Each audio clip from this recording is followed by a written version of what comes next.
सुप्रभात, good morning. सीधा सौदा के आज के इस मंडे एडिशन में आप सबका स्वागत है। मैं और वीरू होंगे आपके साथ अगले आधे घंटे। आइडिया है कि आज के सेशन के लिए थोड़ा सा होमवर्क कर लें, स्टॉक स्पेसिफिक क्या क्या रडार पे रखना चाहिए। अब ट्रेड लेना है नहीं लेना है वो आपका फाइनेंशियल एडवाइजर, वो आपका ब्रोकर ज्यादा बेहतर प्लेस्ड है। अपन यहां से होमवर्क कर रहे हैं।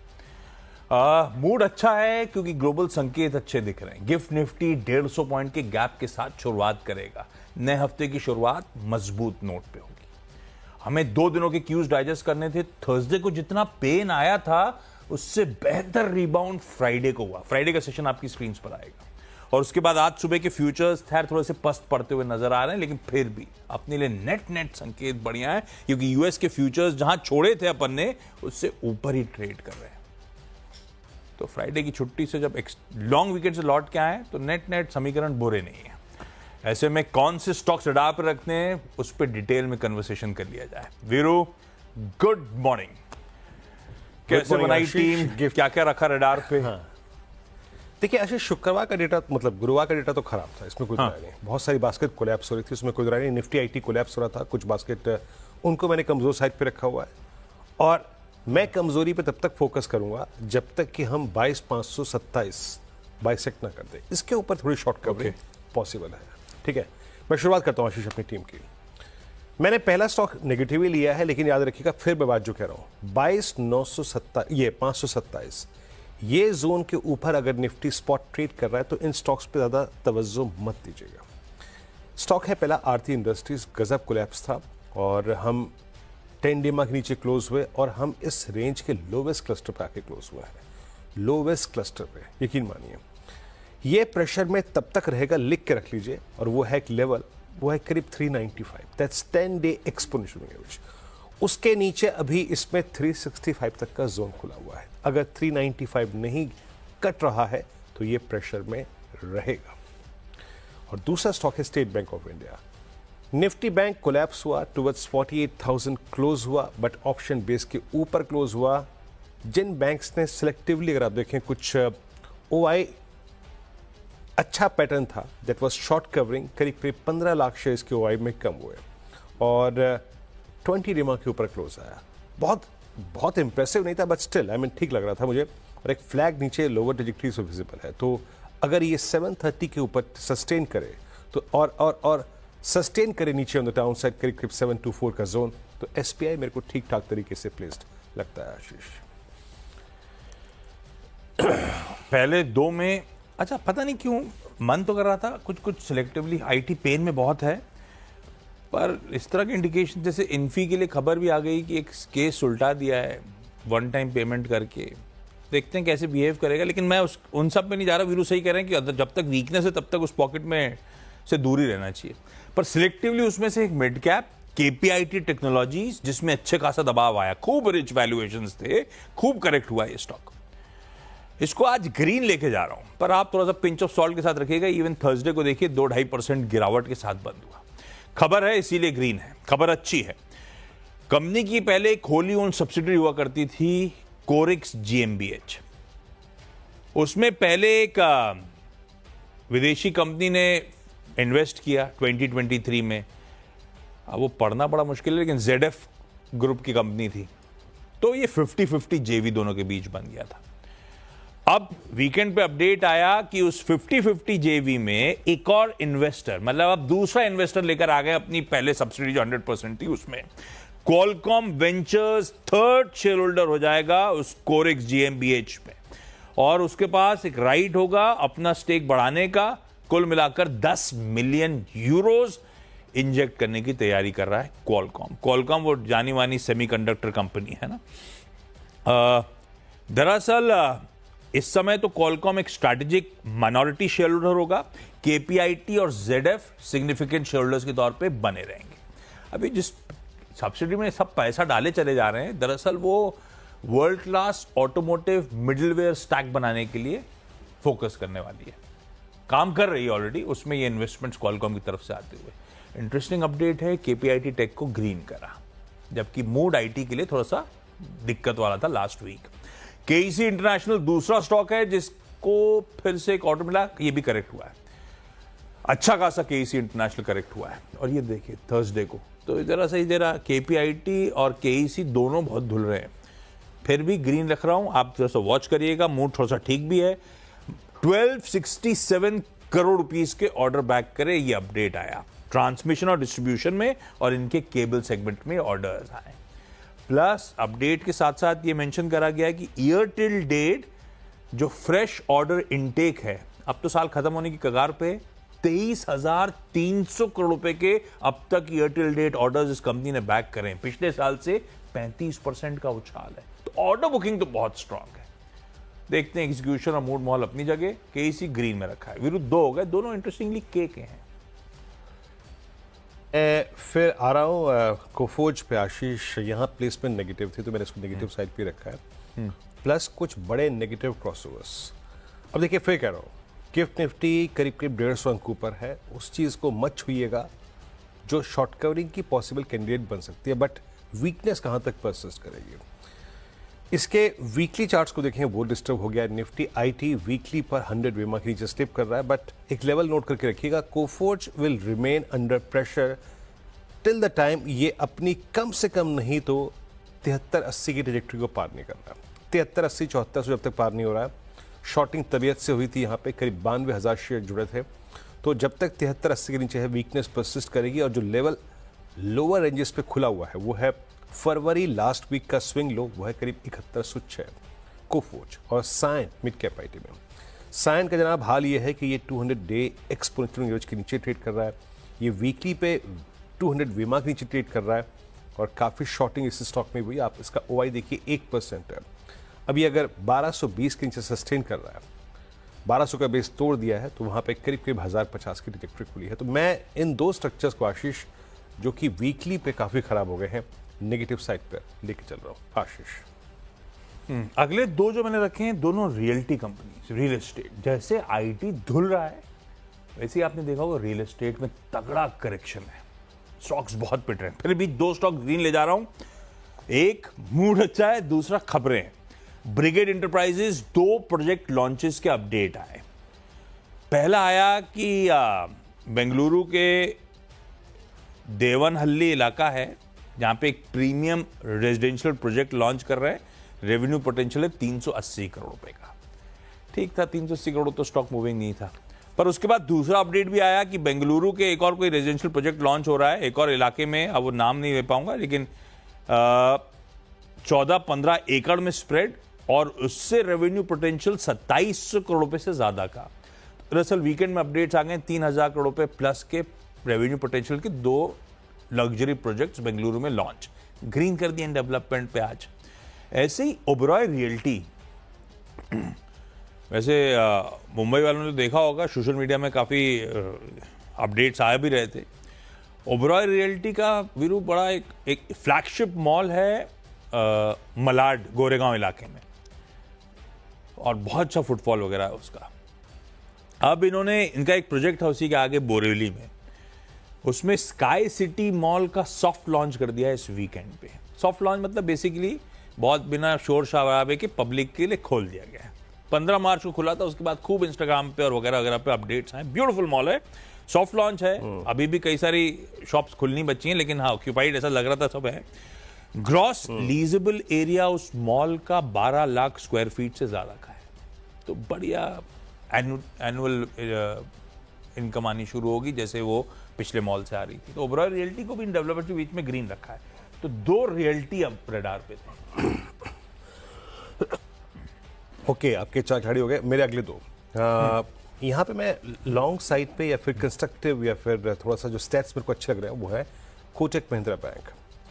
Kotak without any I think doubt इस दौर का सबसे स्ट्रॉन्गेस्ट स्ट्रक्चर है बैंकिंग स्पेस में। कोटक अभी भी याद रखिएगा अपनी multi year multi month range दिसंबर 2000 से जो 21 से मेंटेन की थी, हालांकि उसका हाई करीब 2056 का था, बट प्रैक्टिकली जिस रेंज में ट्रेड कर रहा है उसके हाईएस्ट क्लस्टर पे क्लोज हुआ with high degree of short covering. 3% OI shed हुआ, 10 लाख शेयर कम हुए। देखिए अब क्या है threshold point Kotak Mahindra bank के लिए, वो है 2000 का जोन। एक बार मेरे ख्याल से इस वक्त सेशन क्लोज है, अदरवाइज मैं आपको 2000 की कॉल का आउटस्टैंडिंग वाला दिखाता। अब अगर ये स्टॉक 1990 और 2000 के ऊपर सस्टेन कर गया तो इसका 2060 और 2080 का क्लस्टर खुल जाएगा SBI। और एक लास्ट स्टॉक में इस सेगमेंट का रखूंगा वो है जुबिलेंट फूड। जो चीज़ नेगेटिवली प्लेस्ड है उसमें जुबिलेंट फूड सबसे ऊपर है। एक इन्वर्टेड फ्लैग 10 और ये 200 डिमा के नीचे ट्रेड करता हुआ वीकली काफ़ी खराब हुआ है। अब वीकली पे जो नेक्स्ट क्रिटिकल सपोर्ट है वो आता है करीब 586 के रेंज में। तो अभी भी 15-20 रुपए की गुंजाइश नीचे ऑन द डाउन साइड है टिल द टाइम ये 605 के नीचे परसिस्ट कर रहा है। आशीष, फार्मास्यूटिकल्स रडार पे Zydus life sciences, US FDA ने इनका अंकलेश्वर का यूनिट 1 इंस्पेक्ट किया था मार्च 10 से मार्च 14 के बीच में। कोई आपत्ति नहीं, नील ऑब्जर्वेशंस, बढ़िया खबर है, ग्रीन करा। ऐसे ही शिल्पा मेडिकेयर, यूएस FDA ने इनकी आम शिल्पा फार्मा लाइफ साइंसेज का रायचूर यूनिट 2 इंस्पेक्ट किया था, 0 ऑब्जर्वेशंस फॉर्म 483 में, कोई दिक्कत नहीं, क्लीन चिट मिल गई दोनों के यूनिट्स को, दोनों के लिए अच्छी खबर है, इसलिए दोनों ग्रीन। क्विकली छोटा सा ब्रेक के उस पार जब लौटेंगे तो अगले 4 खिलाड़ियों पे बातचीत।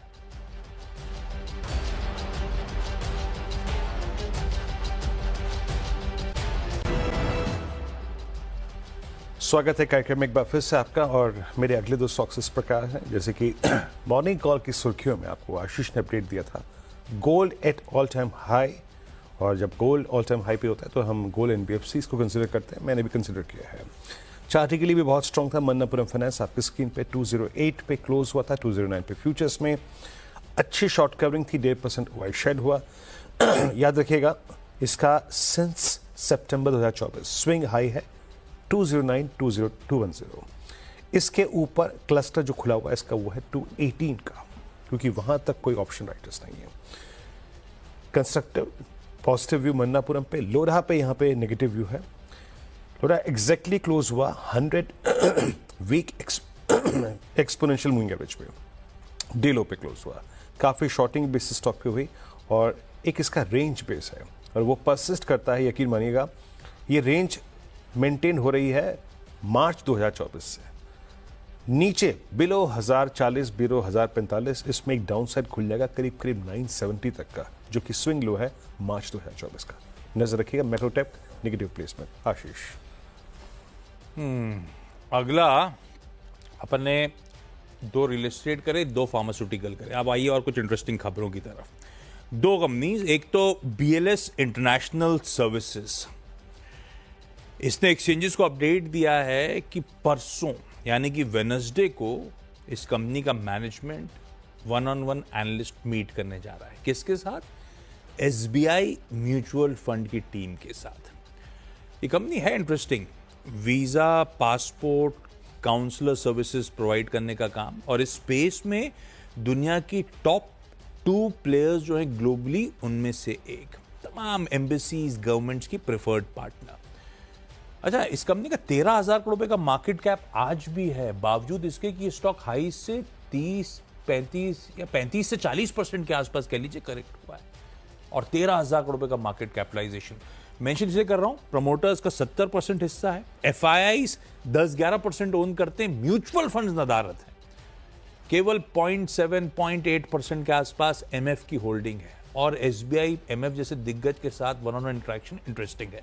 इसको ग्रीन करता हूं पहला। दूसरा, अभी सोने की चर्चा वीरू ने करी थी, मुथूट फाइनेंस को लेकर आई है स्क्रीन पे। वीकेंड पे अनाउंस करा कि इन्होंने एक लैंडमार्क माइलस्टोन अचीव कर लिया है, 1 लाख करोड़ गोल्ड लोन के एसेट अंडर मैनेजमेंट के आंकड़े को पार कर लिया है। ऊपर से सोना $3,000 के ऊपर ट्रेजेक्टरी पर ट्रेड करता हुआ इंटरनेशनल मार्केट में भारत में रिकॉर्ड उच्चतम स्तर बना रहा है, सेंटिमेंट पॉजिटिव है। इनके पास जो गोल्ड पड़ा हुआ है, जिसके एवज में इन्होंने लोन दिया है, वो कंफर्ट वैसे भी बढ़ा रहा है जब सोना इंच अप कर रहा है। स्वीट स्पॉट में मुथूट फाइनेंस, देखते हैं बिहेव कैसा करेगा इस डेवलपमेंट बेस्ड स्टॉक। वीरू, अपने अगले 2 हो चुके हैं। अगले मैं शुरू करूंगा और वो है केमिकल बास्केट में SRF। देखिए SRF का क्लोज ठीक ठाक था, बहुत, अगर आप देखें मतलब वाइल्ड, काफ़ी बड़े सब्सटेंशियल गेन के साथ ऐसा कुछ नहीं हुआ, बट प्राइस क्या था, 0.5% नीचे, बट अगर आप डे लो से रिकवरी देखें तो वो बहुत शानदार थी। OI इसमें भी अगर आप देखें तो ऐड हुआ, बट ड्यूरिंग द डे जितना भी हुआ था उससे काफ़ी कम। देखिए, मैं जिस चीज़ पर फोकस कर रहा हूँ, मैं उस क्लासिकल राउंडिंग बॉटम पे, जिसका एज, जिसका नेकलाइन ब्रीच होगा करीब करीब 2960 के आसपास। प्लेसमेंट ठीक ठाक है, बट डिप्स यहाँ पे रिवॉर्ड कर रहे हैं। 10 डे में प्लेस्ड है 2900 पे, वहाँ तक का डिप रिवॉर्ड कर रहा है, वहाँ तक का फॉल कंट्रोल होता है। लेकिन ब्रेकआउट कहाँ पे है? 2960 स्पॉट पे निकले तो एक बहुत स्ट्रॉन्ग मूव और एक राउंडिंग बॉटम का breakout, the strongest structure in entire capital ये केमिकल स्पेस। और लास्ट स्टॉक में जो कंसिडर करूंगा वो है सन फार्मा। अब देखिए, अगर ये सेशन बहुत एग्रेसिव हो जाए, आई मीन 22,530 के ऊपर बहुत अच्छी शॉर्ट कवरिंग शुरू हो जाए, तो शायद फार्मा डिलीवर ना करे। बट अगर मैं इसकी सिर्फ क्लोज को कंसिडर करूं, इसके चार्ट पैटर्न को देखूं, जिस तरीके से 20 डेमा को रीगेन किया और OI शेड हुआ, शॉर्ट कवरिंग थी, पॉसिबली इस फॉलिंग चैनल से जब ये बाहर निकल के आया तो ये एक जोन को टेस्ट करेगा, वो है करीब करीब 1710। नजर रखिएगा सन फार्मा पे। और नीचे सपोर्ट काफी क्रिटिकल आता है, करीब करीब 1662 के आसपास। आशीष, मेरी टीम पूरी। अगले दो अच्छे मूड के बीच में लाल ले जा रहा हूँ। थोड़ा सा कॉशियस रहेंगे अपन, देखते हैं बिहेवियर कैसा है। आज मूड अच्छा है तो हो सकता है लाल ना ही रहे। स्पाइस जेट लाल है क्योंकि थर्सडे की ट्रेडिंग सेशन में बाजार बंद होने के बाद एक्सचेंजेस का अपडेट आ गया था। उसमें चेयरमैन और मैनेजिंग डायरेक्टर साहब अजय सिंह साहब जो हैं, उन्होंने 1,15,00,000 शेयर्स स्पाइस जेट के बेचे 45 रुपये 34 पैसे पे। उस लार्ज शेयर के बीच में स्टॉक वैसे ही 6-7% गिरा हुआ था। मुझे नहीं पता बायर कौन है, क्या ये पैसा घूम के वापस कंपनी में आ रहा है, वो सब अपडेट्स नहीं है। जो अपडेट्स हैं उसको देखते हुए लाल ले जाऊंगा इसको मैं। प्रमोटर का, चेयरमैन मैनेजिंग डायरेक्टर साहब का माल छोड़ना खराब खबर है, और हम सब जानते हैं किस तरह के स्ट्रेस से ये एयरलाइन गुजर रही है। विशाल मेगा मार्ट को रडार पर रखिएगा। नोवामा ऑल्टरनेट और क्वांटिटेटिव रिसर्च का वो अपडेट आया हुआ था जिसमें उन्होंने लॉक इन किसके कब कब खुलने हैं। ध्यान रखिएगा, इसका जो 3 मंथ का, 3 महीने पहले IPO आया था, लिस्टिंग हुई थी, 3 मंथ का जो लॉक इन था वो आज पीरियड खुल रहा है। यानी कि करीब 15-15.5 करोड़ शेयर्स फ्री अप हो रहे होंगे ट्रेडिंग के लिए। और ये स्टॉक क्या है? IPO आया था 78 के इशू प्राइस पे, तेजी आई थी बीच में तो 126-127 तक गया था। अपनी IPO जिस इशू प्राइस छोड़ दीजिए, लिस्टिंग हिस्ट्री के लोस पे आ गया। 3 महीने में 96 के आसपास शायद ये लोस थे, वहीं आके खड़ा हुआ है। लॉक इन खुल रहा है, पता नहीं पैनिक ना आ जाए, इसीलिए विशाल मेगा मार्ट को सिर्फ रडार पर रखेंगे। और खबर तो ऐसी है कि लाल रखना चाहिए, इसीलिए दोनों स्टॉक लाल हैं। 10-10 स्टॉक्स पूरे। टीम्स का एक क्विक रैप अप लेके लौटेंगे ब्रेक के उस पार।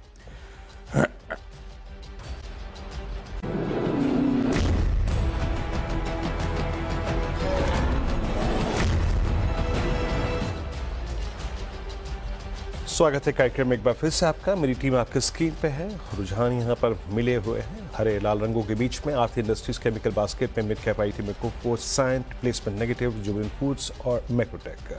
स्ट्रांगली प्लेस थे 2 bank, State Bank of India, Kotak Mahindra bank. उसके बाद NBFCs में gold all time high, Manappuram को कंसिडर किया है। केमिकल बास्केट में SRF और सन फार्मा में सबसे strongest pull back.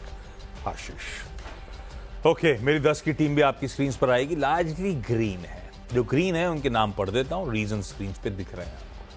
KPIT, KEC, brigade, Oberoi realty, Zydus life, Shilpa Medicare, BLS international और मुथूट फाइनेंस।